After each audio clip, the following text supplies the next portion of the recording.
Hi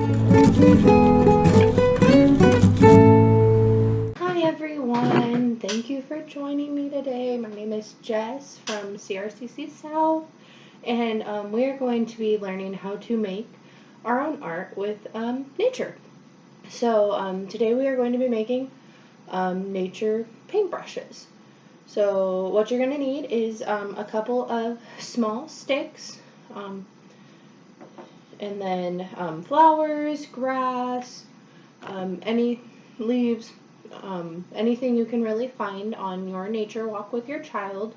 So before you start this activity, you're going to want to go take a walk outside and encourage your kid to find some smaller sticks.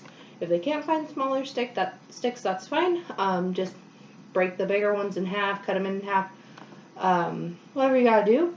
You're also going to need some rubber bands or hair ties. If you don't have rubber bands, that's fine. You can use hair ties that you're not worried about getting paint on.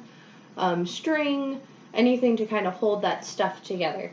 And then you're also going to need paint and paper. And so, as you can see, I've already made one of mine here. Bring it a little bit closer. It's just a stick. I used a little like rubber band hair tie, put some grass and leaves on there, and brought it all together. And what you're just going to encourage your child to do is you can have them do it by themselves, depending on their age, if they're a little bit older, or you can do it for them. If they're a little bit younger, like more of an infant, kind of steptod age, 0 to 1, you could have them take one of your little pieces of nature here, and instead of making a paintbrush out of it, you could just have them stamp with it, like so. And either way, they're going to have a lot of fun with this because kids love paint. But yeah, so all you want to do is take the grass or the leaves or whatever and hold them against the twig like so.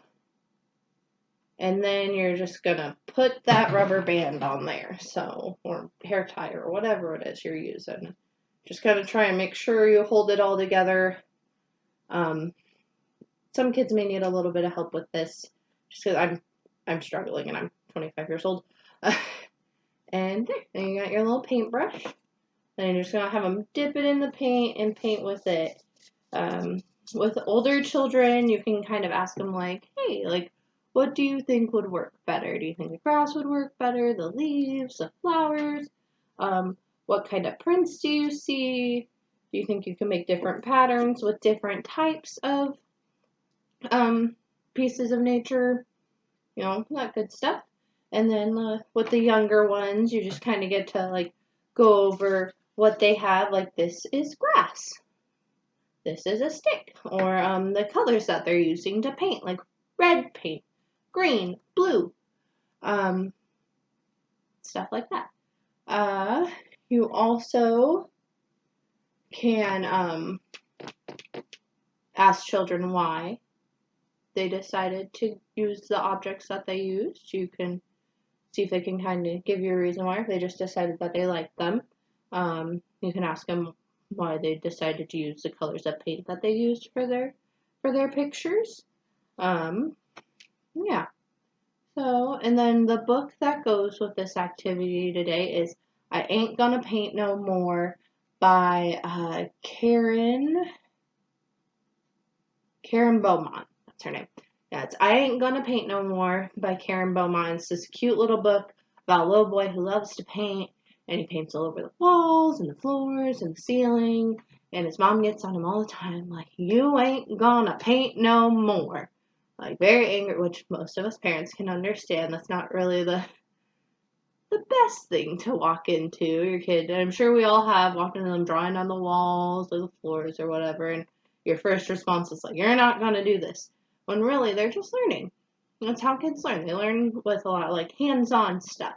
And so instead of like telling them like, you're not going to do this, instead you could be like, here, this is where we do. So you show them paper. We draw on paper. Or if you have chalk, we go outside and we draw on the sidewalk. You know, stuff like that. But yeah, so just a really cute book about a little boy who loves to paint, and his mom and him work on painting, not on the ceiling and on the floors and whatnot. But But yeah, so that's all I've got for you today. Thanks so much for joining me for the CRCC Learning Together at Home activity.